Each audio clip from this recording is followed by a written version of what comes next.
Hello दोस्तों, नमस्कार। आज है 5 नवंबर। तो चलिए आज के एक नए करंट अफेयर में आपका फिर से स्वागत है। तो चलिए आज के पहले सवाल से हम लोग शुरुआत करते हैं। आज का हमारा पहला सवाल है कि किस भारतीय उपन्यास को बुकर पुरस्कार 2025 के लिए चुना गया है। तो इसका पहला ऑप्शन होगा, A option Banu Mushtaq, B Samantha Harvey, C Kiran Desai और डी गीतांजलि श्री। तो इसका राइट आंसर होगा किरण देसाई। तो आइए इसकी व्याख्या पढ़ लेते हैं हम लोग। किरण देसाई, जिन्हें 2006 में द इनहेरिटेंस ऑफ ग्लॉस के लिए बुकर पुरस्कार जीता था, प्रेम, वर्ग और नस्ल पर आधारित उपन्यास the loneliness of Sonia and Sunny के लिए फिर से शॉर्टलिस्ट किया गया है। जी हाँ, किरण देसाई जी, जिन्हें 2006 में द इनहेरिटेंस ऑफ लॉस के लिए बुकर पुरस्कार दिया गया था, उन्हें फिर से प्रेम, वर्ग और नस्ल पर आधारित उपन्यास the loneliness of India and Sunny के लिए फिर से शॉर्टलिस्ट किया गया है। वास्ट एंड इमर्सिव कहे जाने वाली इस पुस्तक को पूर्ण होने में 20 वर्ष लगे और इसे हैरिस हैमिल्टन ने प्रकाशित किया है। इस पुरस्कार को जीतने पर देसाई पाँचवीं बार 2 बार पुरस्कार जीतने वाली बन जाएंगी। 2025 के बुकर पुरस्कारों में भारत का दबदबा होगा। आइए कुछ बुकर पुरस्कार विजेताओं के बारे में हम जान लेते हैं कि पिछले जो बुकर पुरस्कार विजेता थे, क्या 2024 में सामंथा हार्वे को ऑर्बिटल के लिए दिया गया, 2023 में पॉल लिंच को प्रॉफिट सॉन्ग के लिए दिया गया और 2022 में सिहान कड़वा तिलका को the 7 moons of Maali Almeida के लिए पुरस्कार मिला। BS नायपाल को in a free state 1971, Salman Rushdie को मिडनाइट चिल्ड्रन 1981, अरुंधति राय को the god of small things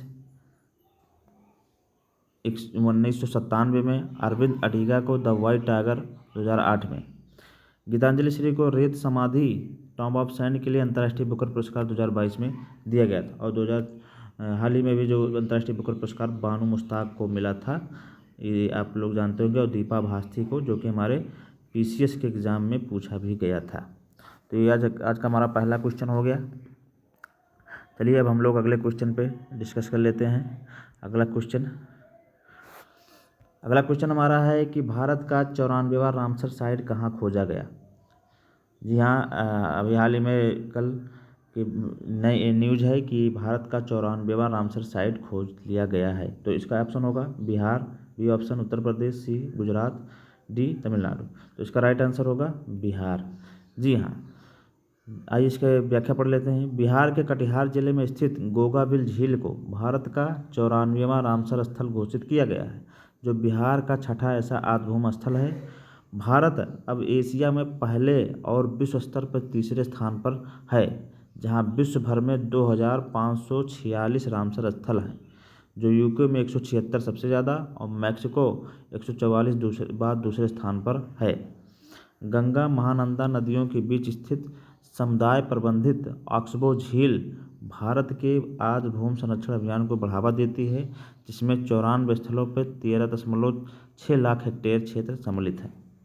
तो 93वां रामसर स्थल भी बिहार में खोजा गया था और 94वां भी बिहार में खोजा गया। आइए अब हम लोग रामसर स्थल के बारे में कुछ जान लेते हैं। रामसर सम्मेलन 2 फरवरी 1971 को रामसर ईरान में हुआ था और भारत ने 1982 में इसमें हस्ताक्षर किया था।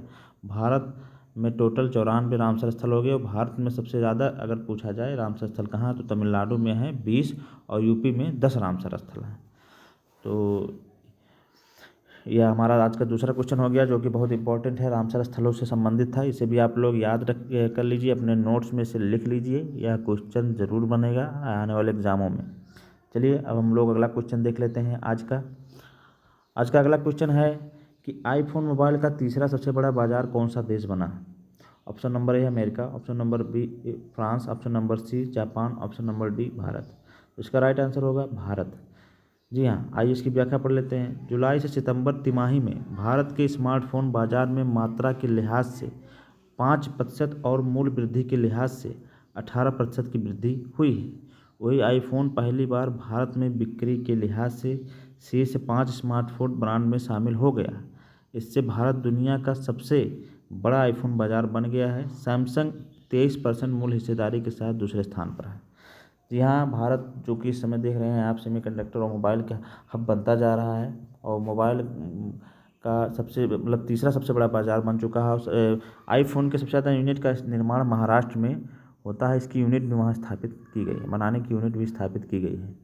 तो हमारा तीसरा क्वेश्चन आज का हो गया। अब आइए हम लोग अगले क्वेश्चन पे चलते हैं। आज का अगला क्वेश्चन जो कि यूपी स्पेशल से संबंधित है और इसके बारे में हम लोग पढ़ेंगे।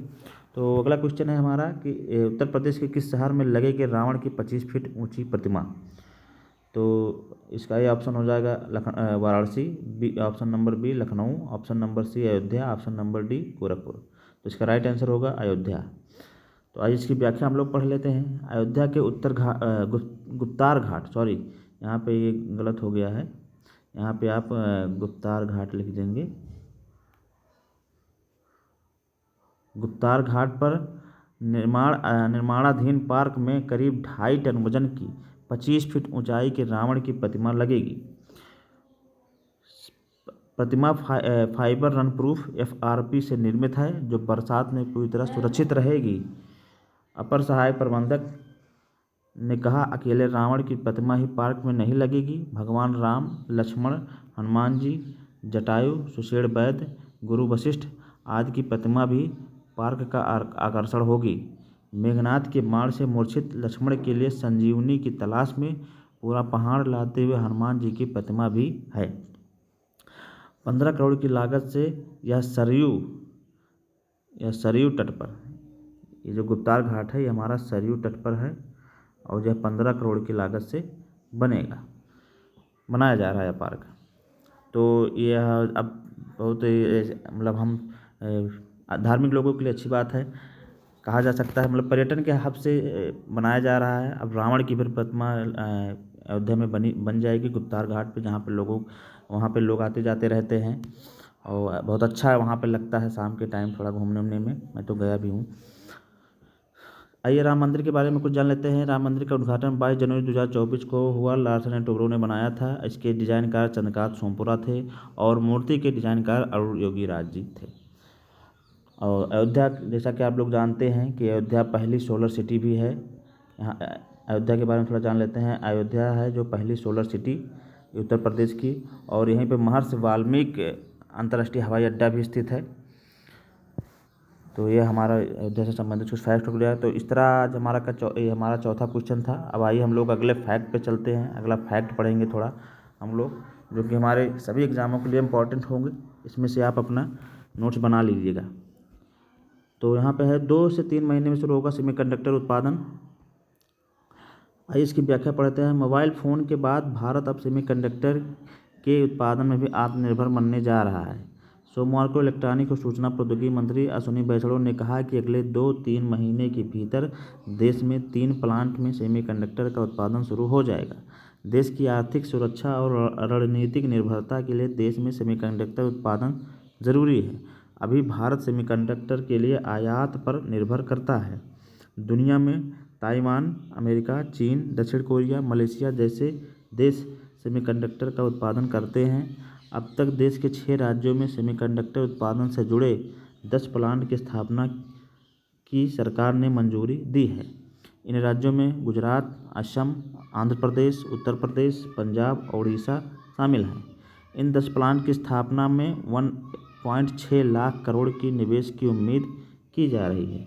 देश में सेमीकंडक्टर उत्पादन के लिए सरकार ने वर्ष 2021 में इंडिया सेमीकंडक्टर मिशन का लॉन्च किया था, जिसके तहत सेमीकंडक्टर का उत्पादन करने वाली कंपनियों को 7,000 से 76,000 करोड़ की इंसेंटिव का प्रस्ताव रखा था। तो ये हमारे फैक्ट हो गए कुछ आज के संबंधित, जो कि सेमीकंडक्टर से संबंधित थे।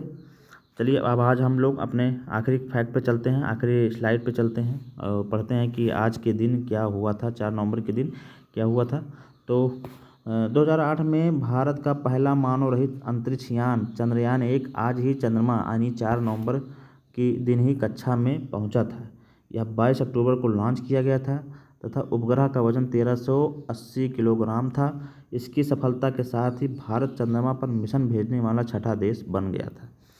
यहाँ ये 4 नवंबर 2008 में पहला चंद्रयान जब लॉन्च हुआ था। अब ये तो हाल ही में 14 जुलाई को आपने पढ़ा ही होगा 2023 में चंद्रयान 3 लॉन्च किया गया था, जो कि 23 अगस्त को वहाँ पर पहुँचा था अंतरिक्ष और इस दक्षिणी पॉइंट पे पहुँचा था, और ऐसा करने वाला भारत पहला देश बन गया था। तो ये हम लोग ये फैक्ट याद रखेंगे। फिर अगला देख लेते हैं। वासुदेव बलवंत फड़के का जन्म 1848 में आज ही यानी 4 नवंबर को महाराष्ट्र के रायगढ़ जिले में हुआ था। 1862 में मुंबई विश्वविद्यालय से स्नातक किया।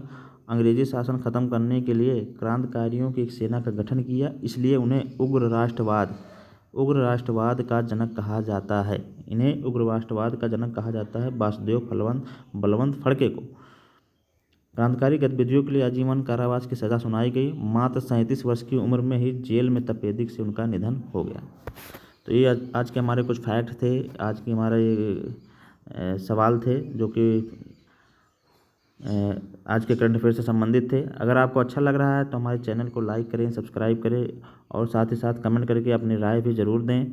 इसी तरह रोज़ नए नए करंट अफेयर आपको उपलब्ध कराते रहेंगे, और जल्द ही हम जीएस की भी सीरीज़ लॉन्च करने जा रहे हैं। अभी हम पीडीएफ बनाने में थोड़ा बिजी है, और पीडीएफ जैसे बनकर तैयार हो जाएगा आपको जीएस की बढ़िया शॉर्ट नोट्स दी जाएगी, जो कि हमारे एग्ज़ाम के दृष्टिकोण से काफ़ी महत्वपूर्ण होगी।